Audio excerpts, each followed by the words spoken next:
BAMS second year द्रव्यगुण. आपण आधी हरितकी हे द्रव्य पूर्ण आपण अभ्यास केला त्याचा. आता आपण बघू हिंगू. आता बघा, हिंगू या द्रव्याचा गण कुठला आहे? संज्ञा स्थापन चरकनुसार. पिप्पल्यादी सुश्रुतांनी सांगितलं आहे पिप्पल्यादी. ओके. आता त्याचं कुल कुठलं आहे बघा, शतपुष्पा कुल. त्याची फॅमिली अंबेलिफेरेस. लॅटिन नेम काय? फेरुला फोइटिडा. आता बघा पर्याय काय येतं?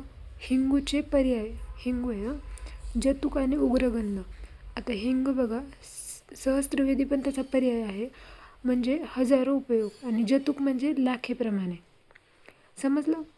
गण संज्ञास्थापन चरकनुसार. ओके. पिपलादी सुश्रुतांनुसार. शतपुष्पा हे कुल आहे त्याचं. Family umbelliferae. Latin name ferula foetida. Okay. आता बघा स्वरूप काय आहे? हिंगूचं स्वरूप बघा काय.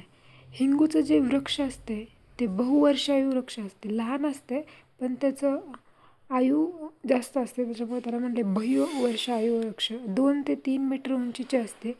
पर्ण त्याचं 0.33 सेंटीमीटर रुंद आणि निर्यासाला हिंग असे म्हणतात. जे निर्यास असते त्यालाच हिंग असे म्हणतात. आता बघा त्याचे प्रकार काय आहेत? श्वेत व कृष्ण. आपण आधी पर्याय बघितले होते, आता हे प्रकार आहेत श्वेत आणि कृष्ण.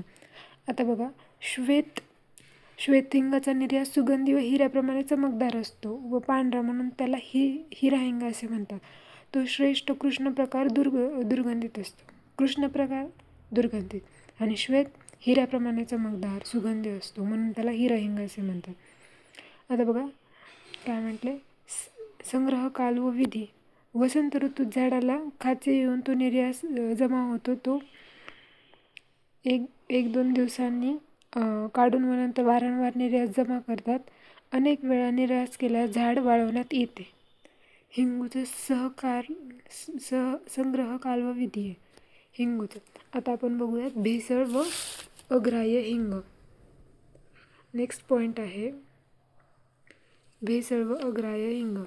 व्यापारी हिंगात गहू, दगडाचे तुकडे, मातीचा रेव आणि पानांचे तुकडे, बाबळीचा डिंग इत्यादी घालतात.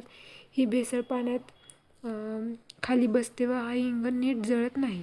आता ग्राह्य हिंग बघा कुठलं म्हटलंय. हिंगाचे चूर्ण पाण्यात टाकल्यावर हळूहळू पांढरी रेषा उमटवीत जाते व पाण्याला दुधी रंग येतो. पांढरा, तीक्ष्ण, गंधी, कटू व पूर्ण जळणारा हिंग ग्राह्य असतो. आता उपयुक्तांग बघा काय त्याचं, निर्यास. आणि हरितकीचे उपयुक्तांग काय होतं? फळ. आता बघा याचं उत्पत्ती स्थान काय सांगितलंय? इराण, तुर्कस्तान, अफगाणिस्तान. आणि हरितकीचं उत्पत्ती स्थान काय होतं? तुम्ही आधी ते व्हिडिओज बघा हरितकीचे. सर्व भारतात त्याचं उत्पत्ती स्थान होतं. शुद्धी बघा, पाण्यात विरघळून कपड्याने गाळून मिश्रण मंद अग्नीवर आटवावे. नंतर शुष्क झालेल्या चूर्णात गाईचे तूप घालून हिंग मंद अग्नीवर परतावा. असं आहे. आता आहे रासायनिक संघटन. हिंगूचं रासायनिक संघटन आपण नेक्स्ट व्हिडिओमध्ये बघूयात.